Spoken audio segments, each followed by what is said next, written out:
না, বাংলাদেশের জন্য কোনো শান্তি নেই, বাংলাদেশের কোনো স্বস্তিও নেই। অবশ্য এই ত্রিদেশীয় টুর্নামেন্টের ফাইনালে পাকিস্তান নিউজিল্যান্ড যখন মুখোমুখি, তখন এই ম্যাচ থেকে আমরা বাংলাদেশ ঠিক কোথায় যে শান্তি বা স্বস্তি খুঁজবো তাও একটা বিরাট বড় প্রশ্ন। দুইটা দলই তো আর ফাইনাল হারতে পারে না, দুইটা দলই তো আর ভীষণ বাজে ক্রিকেট খেলতে পারে না, সেটা হয়ওনি।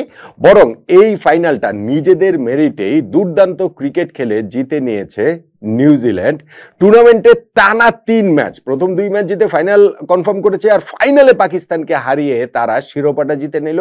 চ্যাম্পিয়ন্স ট্রফিতে দারুণ আত্মবিশ্বাস নিয়েই শুরু করবে কিউইরা, তাদের বিপক্ষে বাংলাদেশকে খেলতে হবে।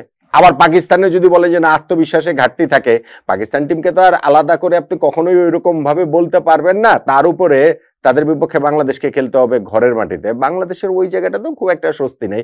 আর প্রথম ম্যাচ খেলতে হবে ভারতের বিপক্ষে, সেইখানেই বা স্বস্তিটা কোথায়?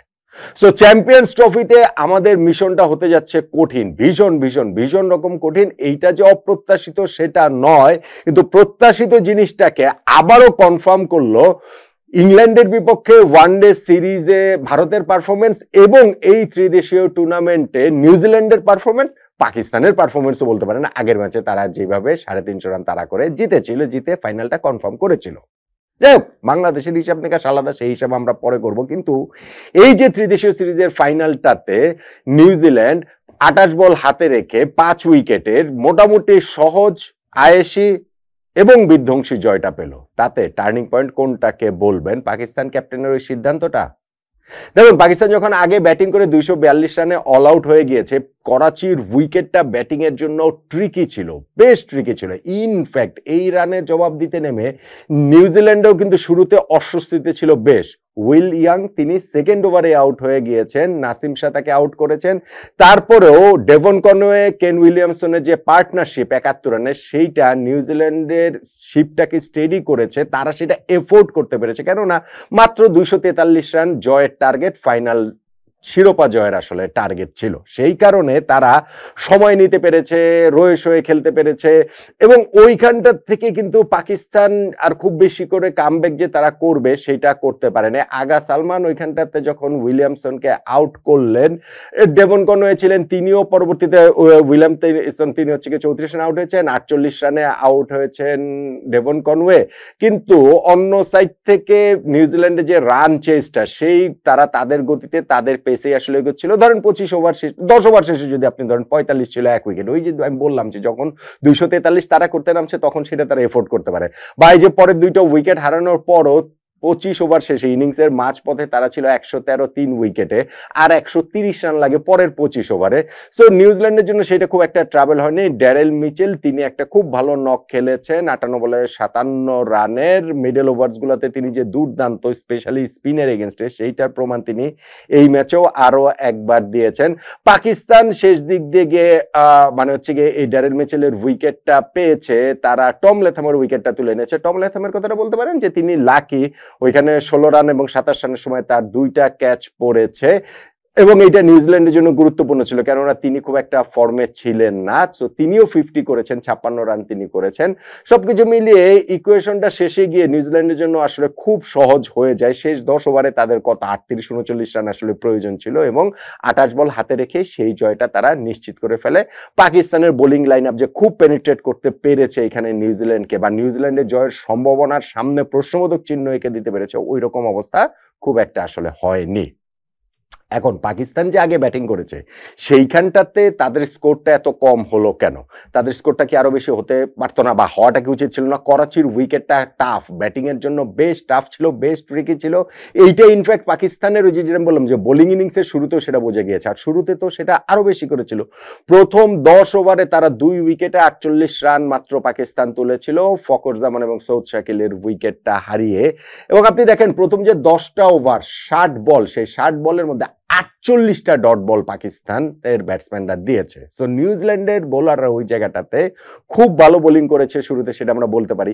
পাওয়ার প্লের শেষ হওয়ার কিছুক্ষণ পরেই বাবর আজমও আউট হয়ে গেলেন, যিনি এই ম্যাচে একটা মাইল ফলকে পৌঁছেছেন। 123তম ওয়ানডে ইনিংসে 6000 রানের মাইল ফলকে তিনি গেছেন, যেইটা ওয়ানডে ক্রিকেটে দ্রুততম হিসেবে হাশিম আমলার সঙ্গে তিনি এখন হচ্ছে গিয়ে সবচেয়ে দ্রুততম ওই রেকর্ডটাতে তিনি ভাগ বসেছেন। কিন্তু তিনিও যখন আউট হয়ে গেছেন 54 রানে 3 উইকেট পড়ে গেছে। সেইখান থেকে একটা পার্টনারশিপ হলো 88 রানের 88 রানের যেই পার্টনারশিপটা হলো আগা সালমান ও মোহাম্মদ রিজওয়ানের, সেটা আমাদেরকে কি মনে করাচ্ছিল যে গত ম্যাচ, অবভিয়াসলি গত ম্যাচে 352 তারা করতে নেমেছিল এবং এই দুইজন মিলে 260 রানের পার্টনারশিপ করেছিল, দুইজনই সেঞ্চুরি করেছিলেন। ফলে এই ম্যাচটাতে যখন সেই রিজওয়ান সেই আগা সালমান তারা উইকেটে সেট হয়ে গেছেন, তাদের কাছ থেকে বিগ ইনিংস প্রত্যাশিত ছিল, তাহলেই কেবলমাত্র পাকিস্তানের স্কোরটা ধরেন 350-300 দিকে যেতে পারত। কিন্তু দুইজনের কেউই তাদের গুড স্টার্টটাকে লম্বা করতে পারেননি এবং দুইজনই আউট হয়ে গেছেন। ধরেন 76 বলে 46 রান করে আউট হয়েছেন রিজওয়ান, 65 বলে 45 রান করে আউট হয়েছেন সালমান আগা। সো দুইজনের কেউ কিন্তু 50-তে পৌঁছাতে পারে না। ইনফ্যাক্ট পাকিস্তানের পুরো ব্যাটিং ইনিংসে একজন ব্যাটসম্যানও 50-তে পৌঁছাতে পারে না। তাদের টপ 7-এর মধ্যে শুধুমাত্র ওইখানে তাইব তাহিদ, তার ইনিংসটাই ছিল 100+ স্ট্রাইক রেটে। তিনি ওইখানটাতে যে 33-38 রানে যে ইনিংসটা খেলেছেন, সেইটাই পাকিস্তানি ইনিংসের শেষ দিকে গিয়ে একটুখানি রানটা বাড়িয়েছে, একটুখানি তারা একটা মোটামুটি একটা ভদ্রস্ত টোটাল আসলে করতে পেরেছে। কিন্তু সেই ভদ্রস্ত টোটাল জয়ের জন্য কি যথেষ্ট?